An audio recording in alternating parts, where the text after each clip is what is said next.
Okay, hi. What we're going to do now is we're going to put in some of our curry gravy. As I explained earlier, I will do a video about curry gravy. This is it, nice and thick. That's made with potatoes, celery, carrots, bay leaf, cardamom, garlic ginger paste, garam masala,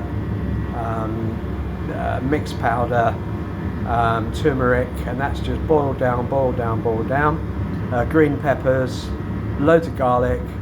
Then you just get the blitzer in there, and that is your base for every curry, and you just go in. So we put in, probably I'm going to put in 3 or 4 ladles first, and work that round the already seasoned chicken.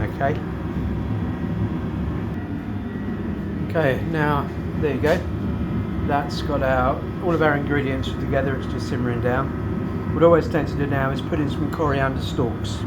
You don't want leaves now, because the leaves at this stage of the cooking will just go black and it'll look like a little rat's got in and shat everywhere.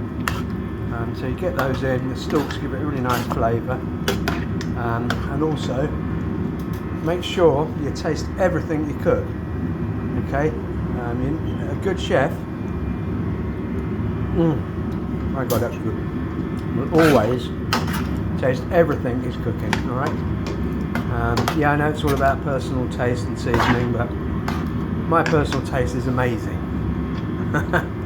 And yeah, I mean, I've lived in India for a long time and learned a lot of Indian cooking, and lots of their curries are very dry. They don't have a lot of sauce, so the sauce is a sort of a Western invention, which I'm not saying is a bad thing, because you've got to have something to dip your paratha in. But we tend to lose a lot of culture from the Far East and India and whatever, Thailand.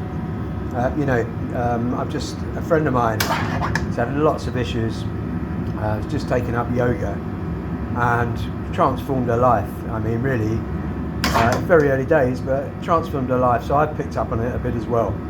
I don't really do yoga. I call it Noga because my name's Nigel and it's my version of it. But it's great for your breathing. You know, in the West we've forgotten how to breathe. You know, we shallow breathe. Gives us anxiety, tension. A really bad way to breathe. So, you know, breathe in loads of goodness with your mouth and breathe in loads of badness out of your nose. Take 10 minutes every day and you will feel like a much better human being. Okay, so it's looking even richer, nicer now.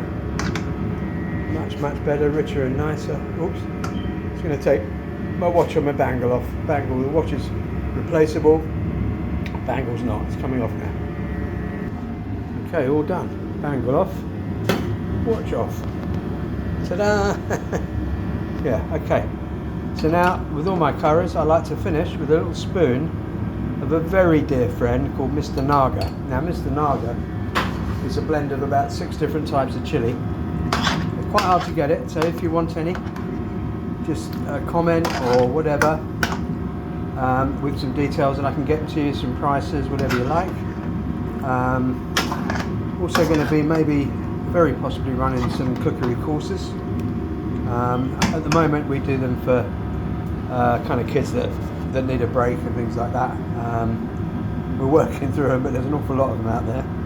So like and subscribe, gets us out there, helps us with the young, helps us with the kids. So at the moment we're just carrying on. We're getting there now. We're not too far away from a lovely butter chicken. Okay, about this time, because it's nearing completion, I like to go in some lemon juice, quite a lot. Gives it a really nice sweet and sour balance, and the sweetness, believe it or not, is going to come from an old friend that I think we all know, called mango chutney. If I can get it out, that's it. As our mango chutney goes in. Okay, mango chutney's in, lemon juice is in. We'll work that round. Get it really worked really well in. And I just tasted it, and I tell you what, I'm good. I didn't realise I was that good. And then we're going to do now, on the back in the pre-cooked chicken stock with all the herbs, I've got some potato slices. I'm funny, lots of people say, oh, you shouldn't put potatoes into a curry. I absolutely do. I think it's lovely to have a really well seasoned, not too soft piece of potato in there. So I'm going to whop those into my sauce. Now again, any bits of cloves, cardamom, star anise, anything like that, let's have it. It's no problem, you can just pick it out, or you might get a bit in your teeth or something like that, but hey, who cares? Who cares? So we get all of those mixed through. Now going in with some natural yogurt, gives it a really rich, buttery, but without the buttery calories. So this is quite a healthy butter chicken, if I say so myself. Because the yogurt just gives it a little bit of sharpness. I don't know, but more than anything, a real creaminess and a real richness. I mean, this is supposed to be a sumptuous sort of dish for special occasions in India, and it is. I went to a couple of Indian weddings out there, and butter chicken is really quite regal. It's for really big occasions. But here, you know, everything's too easy for us in this country. You can have it when you want it.